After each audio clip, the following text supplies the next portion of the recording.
Hello everyone, welcome to triple S. I hope आप सब अच्छे से होंगे। So this is lecture number 2, types and distribution of forest and wildlife resources. तो lecture number 2 में हम फॉरेस्ट की बात करेंगे। लेक्चर नंबर 1 में हमने थोड़ा बेसिक आइडिया लिया था एनवायरनमेंट एंड इकोलॉजी का, और लेक्चर नंबर 2 है, यहाँ पर हम फॉरेस्ट की बात करेंगे। तो सबसे पहले बात करते हैं, ये जो वर्ड फॉरेस्ट है, फॉरेस्ट का मतलब क्या है। देखिए, एक लैटिन फ्रेज है फॉरेस्ट, जिसका मतलब होता है आउटडोर। तो लैटिन में जब भी इस फ्रेज़ का इस्तेमाल किया जाता है तो उसका मतलब होता है कि कोई भी एक ऐसी ज़मीन जो अनकल्टिवेटेड होगी, अनइनहेबिटेटेड होगी, यानी जहाँ पे कोई भी नहीं रहता होगा, जहाँ पे किसी भी किस्म की कोई भी एग्रीकल्चर एक्टिविटीज़ वहाँ पर नहीं होती होंगी। तो इस तरह की ज़मीन को लैटिन के अंदर फॉरेस्ट वो कहते थे। जब भी वो फॉरेस्ट कहते थे, फॉरेस्ट का एक मतलब होता था, एक सेंस बनती थी कि ये अनकल्टिवेटेड होगी, यहाँ पर कोई भी एग्रीकल्चर एक्टिविटी नहीं होती होगी, कोई भी फार्मिंग यहाँ पे नहीं होती होगी, अनइनहेबिटेड होगी, वहाँ पे लोगों ने अपने घर वगैरह नहीं बनाए होंगे, घरों से दूर, विलेज बाउंड्री, ठीक है ना, यहाँ फेंस की बात की जा रही है, जो आपके गाँव से काफ़ी दूर एरिया होगा उसकी बात हो रही है। तो इस तरह का एरिया ही जंगल होता है, जहाँ पे क्या होती है, हमें हाई डेंसिटी ऑफ ट्रीज देखने को मिलती है। यानी कि पेड़ पौधे तो होंगे, हमारे आसपास भी पेड़ पौधे हैं, लेकिन उतनी ज़्यादा डेंसिटी नहीं है। जहाँ पर काफ़ी ज़्यादा डेंसिटी में होंगे, बहुत ज़्यादा एक दूसरे के करीब होंगे पेड़ पौधे, उसी को हम फॉरेस्ट कहेंगे। So forest is an area with a high density of trees. अब फॉरेस्ट में क्या होता है, बहुत ज़्यादा पेड़ होंगे, बहुत ज़्यादा अलग अलग किस्म के प्लांट्स होंगे, और इनका काम क्या होगा, प्राइमरी इनका काम होगा एक इन्वायरमेंटल बैलेंस को मेंटेन करके रखना। अब पेड़ पौधे जितने भी हैं, फोटोसिंथेसिस के लिए इनको चाहिए होती है कार्बन डाइऑक्साइड। अब हम लोग क्या काम करते हैं, हम लोग कार्बन काफ़ी ज़्यादा प्रोड्यूस करते हैं, हम लोग अलग अलग तरीके से कार्बन प्रोड्यूस करते हैं। हमारी फैक्ट्रीज भी कार्बन प्रोड्यूस करती है, हमारी गाड़ियाँ भी कार्बन प्रोड्यूस करती है, हम खुद भी as humans, as animals carbon produce करते हैं। तो कार्बन डाइऑक्साइड को हम लोग रिलीज करते हैं। प्लांट्स का क्या काम होता है, उसी कार्बन डाइऑक्साइड को ये लोग लेते हैं, तो इनको कार्बन सिंक्स कहा जाता है। कार्बन डाइऑक्साइड को लेंगे, कार्बन का इस्तेमाल करेंगे, हमें बदले में क्या देंगे, फ्रेश ऑक्सीजन हमें देंगे। तो इस तरह से क्या हो रहा है, बैलेंस बन रहा है। तो इन्वायरमेंटल बैलेंस बना के रख रहे हैं। तो फॉरेस्ट की अगर किसी वाइडली एक्सेप्टेड डेफिनेशन की बात करें तो अलग अलग डेफिनेशंस आती है। जैसे फूड एंड एग्रीकल्चर ऑर्गेनाइजेशन, वो क्या कहती है, वो कहती है फॉरेस्ट कोई भी लैंड है जहाँ पे ट्री कैनोपी कितनी होगी, मोर देन 10%। ये कहती है कि मोर देन 10% होनी चाहिए। जबकि UNFCCC, United nation framework convention on climate change, वो कहते हैं कि कितनी होनी चाहिए फॉरेस्ट कवर, कैनोपी कितनी होनी चाहिए, मिनिमम कैनोपी कितनी होनी चाहिए, 10 से 30%। एफएओ ने कहा कि 10% से मोर देन 10% होनी चाहिए। ये कहते हैं कि लगभग 10 से 30% के बीच में होगी तो ठीक है। उसके अलावा ये बताते हैं कि मिनिमम वहाँ पे पेड़ों की जो हाइट है वो कितनी होनी चाहिए, minimum tree height of 5 metres. जबकि यूएनएफसीसीसी क्या बताती है कि 2 से 5 मीटर भी अगर होगी तब भी हम उसको कहेंगे कि हाँ ये एक फॉरेस्ट है। और एरिया 0.5 हेक्टर की इन्होंने बात की है, और यहाँ पर ये कहते हैं 0.1 हेक्टर भी अगर एरिया होगा तब भी वो एक फॉरेस्ट की डेफिनेशन को फुलफिल करेगा। लेकिन इंडिया की अगर हम बात करें, इंडिया जो है एक, इंडिया की अपनी कोई फॉरेस्ट की डेफिनेशन, क्या हमने कोई अपनी फॉरेस्ट की डेफिनेशन बनाई है? ये तो सारी बाहर की ऑर्गेनाइजेशन है, इंटरनेशनल ऑर्गेनाइजेशन है। हमारी अपनी कोई भी एक एक्सेप्टेड डेफिनेशन नहीं है। ओके, को अलग अलग जगहों पे अलग अलग डेफिनेशन आपको देखने को मिलेगी इंडिया के ही अंदर, लेकिन कोई भी एक्सेप्टेड डेफिनेशन नहीं होगी। जैसे कि यूएनएफसीसी की एक डेफिनेशन है कि भाई इतना मिनिमम कैनोपी इतनी होनी चाहिए, इतनी पेड़ों की हाइट होनी चाहिए, इतना एरिया होना चाहिए। इस तरह से हमने अभी तक कोई भी एक्सेप्टेड इंडिया के अंदर डेफिनेशन नहीं बनाई है। ओके, तो इन ब्रीफ हम क्या कहते हैं कि फॉरेस्ट क्या है, कोई भी एरिया जहाँ पर हाई डेंसिटी ऑफ ट्रीज हमें देखने को मिलती है, और इनका क्या काम होता है, इन्वायरमेंटल बैलेंस को मेंटेन करके रखना। ओके, इतनी सी चीज़ होगी। फिर उसके बाद कुछ इंपॉर्टेंट फैक्ट्स आपके एग्जाम के लिए। 21 मार्च, जिस तरह से कल भी हमने 5 जून, 5 जून के बारे में हमने पढ़ा था, इसी तरह से 21 मार्च जो है वर्ल्ड फॉरेस्ट डे सेलिब्रेट किया जाता है। क्या किया जाता है, वर्ल्ड फॉरेस्ट डे सेलिब्रेट किया जाता है हर साल। अब 2024 में, यानी 21 मार्च 2024 को जो वर्ल्ड फॉरेस्ट डे सेलिब्रेट किया गया था, उसकी जो थीम थी, उसकी थीम क्या थी, forest and innovations, new solution for a better world. अब आपने क्या काम करना है, 21 मार्च 2025 ये जो इस बार का गया वर्ल्ड फॉरेस्ट डे, उसकी थीम क्या है वो आपने खुद देख लेनी है, वो आपने खुद नोट करनी है। ये मैंने खुद नहीं लिखी ताकि आप लोग थोड़ा खुद भी एफर्ट्स डालो।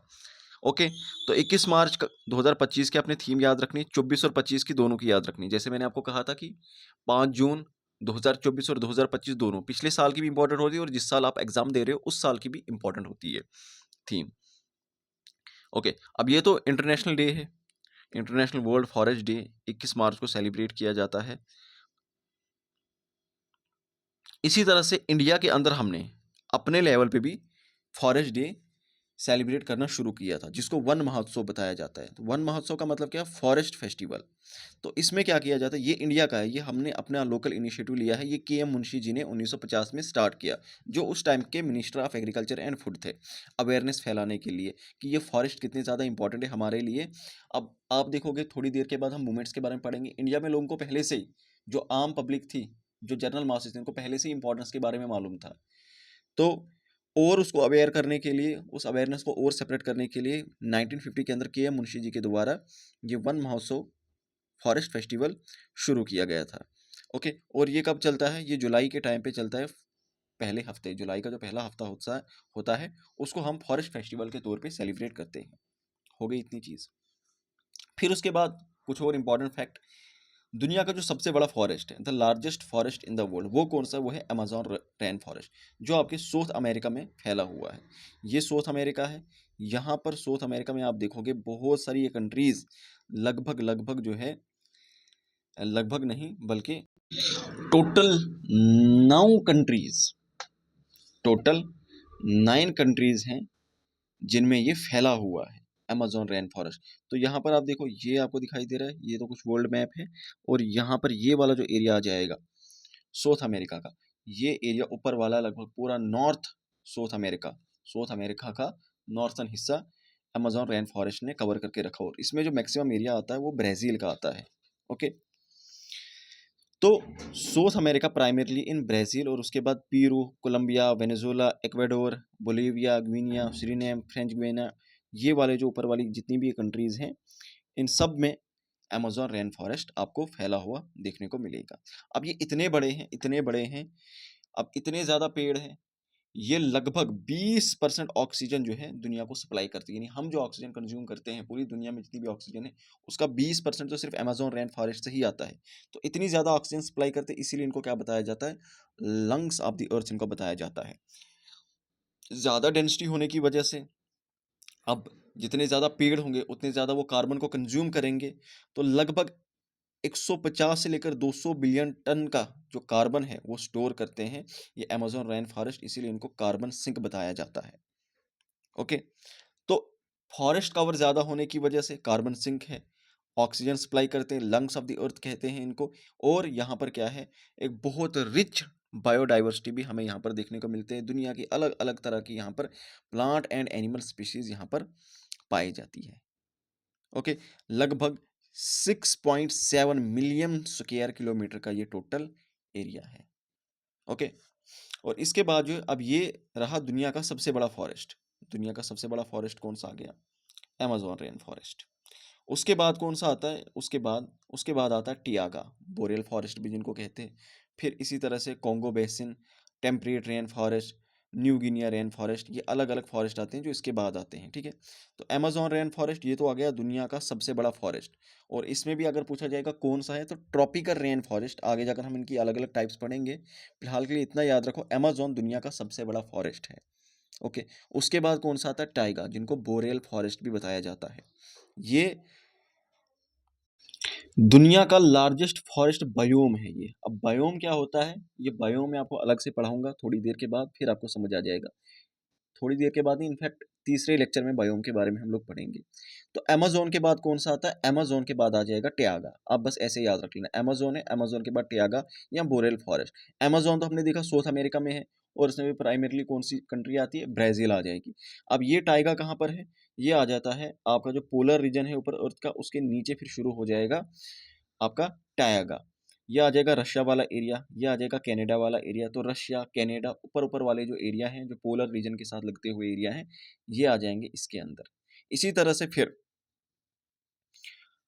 सबसे बड़ा हमने देखा जो लार्जेस्ट ट्रॉपिकल फॉरेस्ट है वो है अमेज़न रेन फॉरेस्ट। फिर सेकंड लार्जेस्ट ट्रॉपिकल फॉरेस्ट जो आ जाएगा वो है कॉन्गो बेसिन। कॉन्गो बेसिन, ये कॉन्गो बेसिन कहाँ पर है? ये सेंट्रल अफ्रीका के अंदर है। सेंट्रल अफ्रीकन वाला जो एरिया है वो आ जाएगा कॉन्गो बेसिन। इसी तरह से well divine temperate rain forest, ये कहाँ पर है? ये साउथ अमेरिका के ही अंदर आ जाएगा। नीचे जो चिली और अर्जेंटीना वाली जो कंट्रीज़ हैं, ये वाला जो एरिया है चिली और अर्जेंटीना, यहाँ पर क्या है? Well divine temperate rain forest हमें देखने को मिलते हैं। ये चौथे नंबर के सबसे बड़े फॉरेस्ट हैं।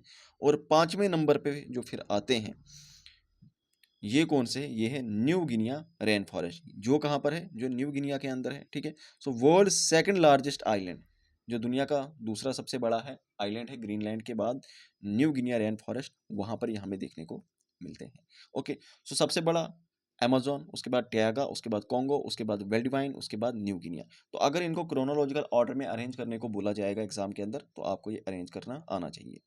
हो गई ये चीज़ फॉरेस्ट के बारे में। फिर उसके बाद आता है फॉरेस्ट सर्वे ऑफ इंडिया। अब ये फॉरेस्ट सर्वे ऑफ इंडिया क्या है? ये बेसिकली एक ऑर्गेनाइजेशन है, एक बॉडी है, जो ministry of environment and forest के अंदर आती है। ओके, अब इसका मेन काम क्या है? इसका मेन काम है कंट्री के अंदर, देश के अंदर एक सर्वे कंडक्ट करना, फॉरेस्ट सर्वे कंडक्ट करना और फॉरेस्ट रिसोर्सेज की असेसमेंट करना। अब सबसे पहले जब ये 1965 के अंदर बॉडी बनी थी, तो इसको क्या बोलते थे? इसको बोलते थे pre investment survey of forest resources, PISFR, pre investment survey of forest resources. लेकिन उसके बाद क्या हुआ? धीरे धीरे इसके साथ और भी फंक्शन इसके साथ एसोसिएट करते गए और 1981 के बाद इसको फॉरेस्ट सर्वे ऑफ इंडिया कहने लगी। ओके, अब इसका एक इम्पॉर्टेंट रूल रहता है कि ये जो फॉरेस्ट सर्वे ऑफ इंडिया है, ये क्या काम करती है? ये एक रिपोर्ट पब्लिश करती है, उसको बोलते हैं Indian state of forest report. तो Indian state of forest report कौन पब्लिश करती है? ये forest survey of India publish करती है। ओके, और उसके बाद अभी के लिए जो करंट डायरेक्टर जनरल इसके हैं वो एक IFS ऑफिसर हैं, श्री अनूप सिंह। हेडक्वार्टर कहाँ पर है? हेडक्वार्टर इसके देहरादून में है। ये हमने फॉरेस्ट सर्वे ऑफ इंडिया के बारे में जाना। और भी इसके अलावा बहुत सारे इंस्टीट्यूट्स हैं जिनके बारे में जानना बहुत इंपॉर्टेंट है, क्योंकि एग्जाम में क्या होता है? एग्जाम में डायरेक्टली आपसे पूछा जाएगा कि ये इंस्टीट्यूट है, इस इंस्टीट्यूट का हेडक्वार्टर कहाँ है। ठीक है, फॉरेस्ट सर्वे ऑफ इंडिया हमारे लिए ज़्यादा इंपॉर्टेंट था, बाकी इंस्टीट्यूट के बस सिर्फ आपको हेडक्वार्टर याद रखने हैं और ज़्यादा से ज़्यादा वो किस मिनिस्ट्री के अंदर आते हैं। अब यहाँ पर ये वाले जो दिए हुए हैं, ये जो इंस्टीट्यूट यहाँ पर दिए हैं, जैसे फॉरेस्ट रिसर्च इंस्टीट्यूट, इसका हेडक्वार्टर भी कहाँ है? इसका हेडक्वार्टर भी देहरादून के ही अंदर है। अब ये सारे यहाँ पर जितने दिए हैं ये किसके अंदर आएंगे? ये फॉरेस्ट रिसर्च इंस्टीट्यूट्स हैं। ये जितने भी नीचे हैं they are forest research institutes. ये किसके अंदर आते हैं? ये आते हैं Indian Council of Forestry Research and Education के अंदर आते हैं। अब फॉरेस्ट रिसर्च इंस्टीट्यूट, इसका हेडक्वार्टर देहरादून के अंदर। इसी तरह से arid, arid forest research, arid क्या आ गया? एरिड मतलब डेजर्ट। ठीक है, जहाँ पे सूखा होगा, जहाँ पे अच्छे से खेती बाड़ी नहीं होती होगी, बट एरिड, एरिड है, फॉरेस्ट है। ठीक है, तो एरिड जब वर्ड आ गया तो एरिड फिर कहाँ हो गया? जोधपुर के अंदर। Okay, Himalayan forest research institute, इसके हेडक्वार्टर कहाँ पर है? शिमला के अंदर। Institute of forest biodiversity, Hyderabad के अंदर। Institute of forest genetics and tree breeding, ये कहाँ पर है? कंबोत्रे के अंदर है। इसी तरह से institute of forest productivity Ranchi के अंदर है। Institute of would science and technology Bengaluru के अंदर है। रेन फॉरेस्ट रिसर्च इंस्टीट्यूट, ठीक है, ये जोरहाट के अंदर है। Tropical forest research institute Jabalpur के अंदर। और यहाँ पर फिर से बाकी भी फॉरेस्ट रिसर्च इंस्टीट्यूट ही हैं, जो अब ये आते किसके अंदर है? ये आ जाएंगे ministry of forest, ministry of environment and forest के अंदर आ जाएंगे। ठीक है, फॉरेस्ट रिसर्च इंस्टीट्यूट्स। तो इसी तरह से फिर फॉरेस्ट रिसर्च सेंटर्स हैं, ये आ गए इंस्टीट्यूट्स और ये आ गए सेंटर्स। ये सारे हैं तो बहुत सारे, लेकिन ये जितने मोस्ट इंपॉर्टेंट इंस्टीट्यूट्स हैं ये मैंने यहाँ पे रखे हैं। इनके आपने क्या काम करने हैं? इनके हेडक्वार्टर्स याद रखने हैं। डिटेलिंग किसकी याद रखनी है? डिटेलिंग आपको सिर्फ फॉरेस्ट सर्वे ऑफ इंडिया की याद रखनी है कि फॉरेस्ट सर्वे ऑफ इंडिया किसके अंदर आता है? Ministry of environment, forest and climate change के अंदर आती है। ओके, इसका काम क्या है? इसका काम है फॉरेस्ट की सर्वे कंडक्ट करना और फॉरेस्ट रिसोर्सेज का असेसमेंट करना। ये कौन सी रिपोर्ट पब्लिश करती है? Indian state of forest report. Okay, last report 2023 में इन्होंने पब्लिश की है, उसके बारे में हम डिस्कस करेंगे। तो Indian state of forest report, ये किसने पब्लिश की है? फॉरेस्ट सर्वे ऑफ इंडिया के द्वारा पब्लिश की जाती है। तो forest survey of India under ministry of environment, forest and climate change, ये रिपोर्ट पब्लिश करते हैं। कौन सी? Indian state of forest report. और 2023 में जो इन्होंने लास्ट रिपोर्ट पब्लिश की है वो 18th रिपोर्ट है इनकी। ओके, जो मोस्ट रिसेंट की है। और मतलब 2023 का असेसमेंट किया है, रिलीज कब किया है? दिसंबर 2024 में उसको रिलीज किया है। अब इसके अकॉर्डिंगली ये क्या बताते हैं, इंडिया में जो टोटल फॉरेस्ट कवर है वो कितना है? 7,15,343 स्क्वायर किलोमीटर है, जो कितना है? जो टोटल ज्योग्राफिकल एरिया का 21.76% है। कितना है? 21.76%। तो इंडिया में फॉरेस्ट कवर जो है अभी भी कम है, हमें टोटल जो है 33 से लेकर 35% तक, ठीक है, 33 से लेकर 35% तक, 33 तो मिनिमम 33% हमारे यहाँ फॉरेस्ट कवर होना चाहिए। उसमें से अभी कितना है? अभी सिर्फ 21.76% है। लेकिन खुशी की बात यह है, गुड न्यूज़ ये है कि जो हमने असेसमेंट की उससे हमें पता लगा कि फॉरेस्ट कम नहीं हुए, बल्कि फॉरेस्ट जो है 0.22% से इंक्रीज ही हुआ है। साथ ही साथ इसमें हमें यह भी पता चला कि जो मध्य प्रदेश है, Madhya Pradesh has the largest forest cover in India. सबसे ज़्यादा जो फॉरेस्ट हैं किसी स्टेट के अंदर, वो किस स्टेट के अंदर है? वो मध्य प्रदेश के अंदर है। मध्य प्रदेश के बाद अरुणाचल प्रदेश है, उसके बाद छत्तीसगढ़ है। तो ये 3 स्टेट्स याद रख लेना।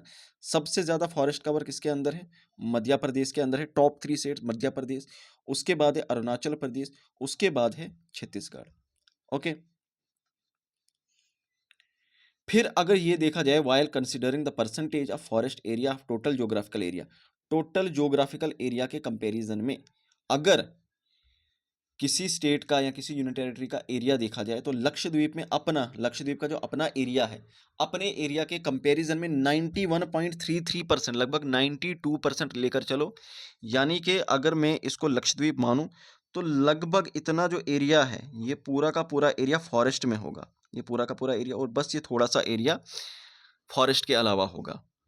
ठीक है, तो लक्षद्वीप जो है इसके अंदर सबसे ज़्यादा फॉरेस्ट है। अब आप थोड़े कंफ्यूज होंगे, यहाँ पर मैं समझाता हूँ। देखो, सबसे ज़्यादा फॉरेस्ट कवर कहाँ पर है? सबसे ज़्यादा फॉरेस्ट जो है मध्य प्रदेश में है। यहाँ पे समझो, ये मानो ये मध्य प्रदेश है, ये मानो ये लक्षद्वीप है। ओके, मध्य प्रदेश का एरिया ज़्यादा है। अब दोनों में अगर मैं कंपेयर करूं, यहाँ पर कितने हैं? यहाँ पर 10 पेड़ हैं एग्जाम्पल के तौर पे। मध्य प्रदेश में 10 पेड़ हैं, और यहाँ पर लक्षद्वीप के अंदर कितने हैं? लक्षद्वीप के अंदर 6 पेड़ हैं। कितने हैं? 6 ही पेड़ हैं। मध्य प्रदेश में सबसे ज़्यादा पेड़ हैं क्या? लेकिन लक्षद्वीप का नंबर फिर भी ये ज़्यादा क्यों है यहाँ पर? रीज़न ये है कि यहाँ पर एरिया कम है, कैपेसिटी कम है। कैपेसिटी के कंपैरिजन में, अपनी कैपेसिटी के कंपैरिजन में आपके पास कितने हैं? आई बात समझ? उसकी यहाँ पे बात हो रही है। मध्य प्रदेश के पास तो और भी ज़्यादा कैपेसिटी है फॉरेस्ट की, लेकिन फिर भी वहाँ पर फॉरेस्ट नहीं है। वहाँ पर उतने फॉरेस्ट नहीं है जितनी वहाँ की कैपेसिटी है। लक्षद्वीप के अंदर क्या है? लक्षद्वीप में लगभग 92% एरिया इन्होंने फॉरेस्ट को डेडिकेट किया है अपनी लैंड का। मध्य प्रदेश में ऐसा नहीं है कि लगभग 80-90% इन्होंने फॉरेस्ट को दिया होगा, इसका ये मतलब है। ओके, तो मध्य प्रदेश में सबसे ज़्यादा फॉरेस्ट है, सबसे ज़्यादा फॉरेस्ट है, लेकिन अपनी ज़मीन का लगभग इतना परसेंट जितना लक्षद्वीप ने दिया है उतना मध्य प्रदेश ने नहीं दिया है। समझ रहे हो? तो ओवरऑल मध्य प्रदेश का ओवरऑल पूरे इंडिया में सबसे ज़्यादा फॉरेस्ट कवर है। लेकिन अगर हम खुद की बात करें, अपने एरिया के कंपैरिजन में किसने ज़्यादा हिस्सा अपनी स्टेट का फॉरेस्ट को दिया है, तो वो लक्षद्वीप ने दिया है हाईएस्ट। उसके बाद मिजोरम में 85% है, अंडमान एंड निकोबार में 81.62% है। ओके, तो ये याद रख लेना। Top 3 states by area, area की बात अगर हो रही है तो मध्य प्रदेश का सबसे ज़्यादा एरिया, फिर उसके बाद अरुणाचल प्रदेश, फिर उसके बाद छत्तीसगढ़, और उसके बाद टॉप 3 स्टेट्स बाय परसेंटेज, अपने एरिया के कंपैरिजन में कि मैंने अपनी स्टेट का इतना एरिया फॉरेस्ट को दे दिया, तो लक्षद्वीप, मिजोरम, अंडमान एंड निकोबार। ओके, ठीक है। फिर उसके बाद टोटल ट्री कवर कितना है? तो टोटल ट्री कवर कितना है? 1,12,014 स्क्वायर किलोमीटर, जो कितना है? 3.41 है टोटल ज्योग्राफिकल एरिया का। फॉरेस्ट कवर अलग चाहिए, फॉरेस्ट तो आ गया ना, बहुत फॉरेस्ट आ गया, पूरा का पूरा एरिया। ओके, ज़रूरी नहीं है फिर उसमें हम ट्रीज़ को भी काउंट कर दें, पूरा का पूरा एरिया। यहाँ पर सिर्फ पार्टिकुलरली हम ट्रीज़ की बात कर रहे हैं, और ये भी जो है असेसमेंट के हिसाब से ये भी 0.76% बढ़ा है। ओके। उसके बाद अलग अलग किस्म के फॉरेस्ट होते हैं, उसमें हम पर्टिकुलरली मैनग्रोव्स की अगर हम बात करें, मैनग्रोव्स मालूम होगा आपको कहाँ पर बनते हैं? मैनग्रोव्स बनते हैं हमारे इंडिया में। अगर मैंने मैप लगाया हो, एक सेकेंड। मैनग्रोव जो वो सबसे ज़्यादा यहाँ पर बनते हैं, ये बांग्लादेश और वेस्ट बंगाल वाला जो रीजन है, यहाँ पर सबसे ज़्यादा। इंडिया की अगर बात करें तो वेस्ट बंगाल वाला जो एरिया है, जो कोस्टल एरिया है वेस्ट बंगाल का, सबसे ज़्यादा मैनग्रोव फॉरेस्ट कहाँ पर है? वहीं पर बनते हैं। तो मैनग्रोव्स कवर जो है इंडिया में कितना है? लगभग 5000 स्क्वायर किलोमीटर के करीब है, 4992 स्क्वायर किलोमीटर। लेकिन यहाँ पर क्या है, ये डिक्रीज हुआ है, काफ़ी ज़्यादा डिक्रीज हुआ 2021 के कंपैरिजन में, जबकि ऐसा होना नहीं चाहिए। क्योंकि मैनग्रोव्स फॉरेस्ट की अगर हम बात करें, मैनग्रोव्स फॉरेस्ट इतने ज़्यादा इंपॉर्टेंट, इनकी इंपॉर्टेंस का हमें 2004 में पता चला था, जब सुनामी आई थी, 2004 की सुनामी आई थी, तो उस वक्त हमने देखा था। तब तक तो पता ही नहीं था मैनग्रोव्स फॉरेस्ट की इतनी ज़्यादा इंपॉर्टेंस हो सकती है। ये फर्स्ट वॉल ऑफ डिफेंस का काम करते हैं। जब सुनामी आती है तो उन वेव्स को रोकने का काम यही मैनग्रोव्स ही करते हैं। तो जितने ज़्यादा आप अपने कोस्टल एरियाज में मैनग्रोव्स फॉरेस्ट को उगाओगे, क्योंकि ये उस हार्श इन्वायरमेंट में अपने आप को सर्वाइव कर पाते हैं, उस सैलाइन वाटर में अपने आप को सर्वाइव करने की कैपेसिटीज इनके अंदर होती है। और वहाँ पर अभी टाइप्स ऑफ फॉरेस्ट में आगे जब हम मैनग्रोव फॉरेस्ट को पढ़ेंगे, समझ आएगी आपको इनकी इंपॉर्टेंस। तो ये फर्स्ट वॉल ऑफ डिफेंस का काम करते हैं, सुनामी को रोकने का काम करते हैं। तो इनका डिक्रीज होना, it is a very big problem. Okay. फिर उसके बाद बात करते हैं constitutional framework for forest in India. Constitution के अंदर फॉरेस्ट की क्या बात की गई है? सबसे पहले तो आपको मालूम होना चाहिए कि फॉरेस्ट को इंक्लूड किया गया है कंकरेंट लिस्ट के अंदर। आपको मालूम होगा हमारे कॉन्स्टिट्यूशन के अंदर 3 लिस्ट दी हुई है। जहाँ पे 7th schedule of the Indian constitution आप देखोगे तो वहाँ पे 3 लिस्ट दी होंगी। एक होती है यूनियन लिस्ट, एक होती है स्टेट लिस्ट, एक होती है कंकरेंट लिस्ट। यूनियन लिस्ट में क्या है, वो सब्जेक्ट दिए हुए जिनके ऊपर सिर्फ यूनियन गवर्नमेंट लॉ बना सकती है, जैसे कि डिफेंस के रिलेटेड, जैसे कि कम्युनिकेशन के रिलेटेड, जैसे कि फॉरेन पॉलिसी के रिलेटेड। ये क्या है? ये यूनियन लिस्ट। इसी तरह से होती है स्टेट लिस्ट। स्टेट लिस्ट आ गई वो सब्जेक्ट जहाँ पर स्टेट गवर्नमेंट लॉ बना सकती है, जैसे कि एजुकेशन के रिलेटेड, जैसे कि लॉ एंड ऑर्डर के रिलेटेड, जैसे कि लिक्वियर के रिलेटेड। ये जो छोटे मोटे इंपॉर्टेंस होते हैं रीजनल लेवल के, वो स्टेट के हवाले। फिर तीसरा होता है कनकरेंट। कनकरेंट लिस्ट के ऊपर जहाँ पर दोनों मिलकर लॉज बना सकते हैं। सेंट्रल गवर्नमेंट को भी लॉ बनाने की पावर है, स्टेट गवर्नमेंट को भी लॉ बनाने की पावर है। तो जो फॉरेस्ट है, फॉरेस्ट रिलेटेड लॉ बनाने की जो पावर है, ये किसके पास है? ये कनकरेंट लिस्ट है। कनकरेंट लिस्ट का मतलब है कि इसके ऊपर स्टेट भी लॉ बना सकती है और सेंट्रल गवर्नमेंट भी लॉ बना सकती है। तो 42nd अमेंडमेंट एक्ट 1976 जो इंदिरा जी के टाइम पे हुई थी, उन्होंने क्या काम किया? Transfer the jurisdiction over forest and protection of flora and fauna from state list, जो पहले स्टेट लिस्ट में हुआ करता था, उसको कनकरेंट लिस्ट में डाला। तो इससे पहले 1976 से पहले ये सिर्फ स्टेट लिस्ट का के रिलेटेड हुआ करता था, लेकिन बाद में इसको कनकरेंट लिस्ट के अंदर डाला। ठीक है, तो एक तो हमने देखा ये कहाँ पर है, ये कनकरेंट लिस्ट के अंदर है। फिर हम जाते हैं part 4A of the Indian constitution, that is fundamental duties. तो फंडामेंटल ड्यूटीज की अगर हम बात करें, आर्टिकल 51A क्लॉज G ये कहता है हमारे रिलेटेड जो सिटीजन्स हैं उनकी कुछ ड्यूटीज़ हैं। उनकी क्या ड्यूटीज़ हैं? To shield and preserve the natural environment consisting of forest. कि आप लोगों पर ड्यूटी है, हम लोगों पर ड्यूटी कि हम अपने फॉरेस्ट को खुद प्रोटेक्ट करें। ये कहाँ पर बताया है? Article 51A clause G। एक ही आर्टिकल है उसके अंदर, बेसिकली पार्ट 4A के अंदर एक ही आर्टिकल है 51A। तो उसमें फिर अलग अलग क्लॉजेज हैं, क्लॉज A, क्लॉज B, इसी तरह से क्लॉज G के अंदर ये चीज़ बताई हुई है। ओके। इसी तरह से आप देखोगे directive principle of state policies, जो कि पार्ट 4 है इंडियन कॉन्स्टिट्यूशन का। पार्ट 4 आ गया हमारे DPSPs, पार्ट 4A आ गए हमारे फंडामेंटल ड्यूटीज। ठीक है, तो DPSP पार्ट 4 उसका आर्टिकल 48A बोलता है। अब DPSP क्या काम करता है? DPSP सरकार के ऊपर रिस्पॉन्सिबिलिटी डालता है। जैसे हमने देखा जो पार्ट 4A है फंडामेंटल ड्यूटी, सिटीजन्स के ऊपर ड्यूटी डालता है। पार्ट 4 क्या काम करता है? पार्ट 4 सरकार के ऊपर ड्यूटी डालता है। सरकार को बोलता है गवर्नमेंट्स एफर्ट कि सरकार को क्या काम करना है? Preserve and improve the environment consisting of safeguarding forest and natural world, की सरकार की रिस्पॉन्सिबिलिटी होगी कि वो फॉरेस्ट को सेफ गार्ड करेगी, नेचुरल वर्ल्ड को, नेचुरल इन्वायरमेंट को प्रोटेक्ट करके रखेगी। फिर इसी के रिलेटेड अलग अलग लॉज, अलग अलग पॉलिसीज बनाई गई। नेशनल फॉरेस्ट पॉलिसी बनाई गई 1988 के अंदर।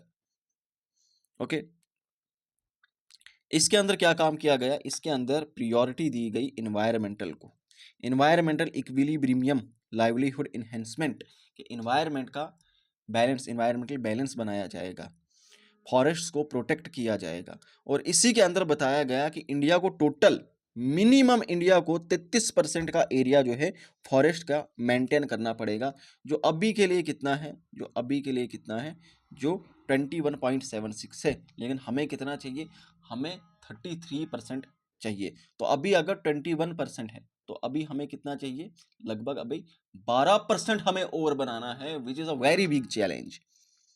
ओके, तो फिर अलग अलग एक्ट्स पास किए जाने लगे। अब कौन कौन से एक्ट लाए गए, फॉरेस्ट कंजर्वेशन एक्ट 1980 लाया गया। तो फॉरेस्ट कंजर्वेशन एक्ट 1980 क्या काम करता है, it regulates diversion of forest land for non forest area, making sure sustainable use and conservation of forest resources. जैसे नाम ही बता रहा है, फॉरेस्ट को कंजर्व करना है। तो इसमें क्या होता था, डेवलपमेंटल पर्पसेस के लिए जब भी किसी फॉरेस्ट से, मान लो आपने रेलवे ट्रैक निकाला, आपने कोई रोड निकाली, या आपको वहां पे कोई प्लांट सेटअप करना है, फॉरेस्ट लैंड को जब नॉन फॉरेस्ट एरिया के लिए डाइवर्ट किया जाता था, तो उस वक्त इस चीज का आपको ख्याल रखना है, मेकिंग श्योर सस्टेनेबल यूज, उसका एक सस्टेनेबल यूज हो पाए। अगर आपने वहां पे उस एरिया में पेड़ काटे, तो दूसरी जगह यहाँ पर उसके आसपास पेड़ इस हिसाब से काटने हैं आपने, ताकि ओवरऑल इन्वायरमेंटल बैलेंस वो मेंटेन रहे।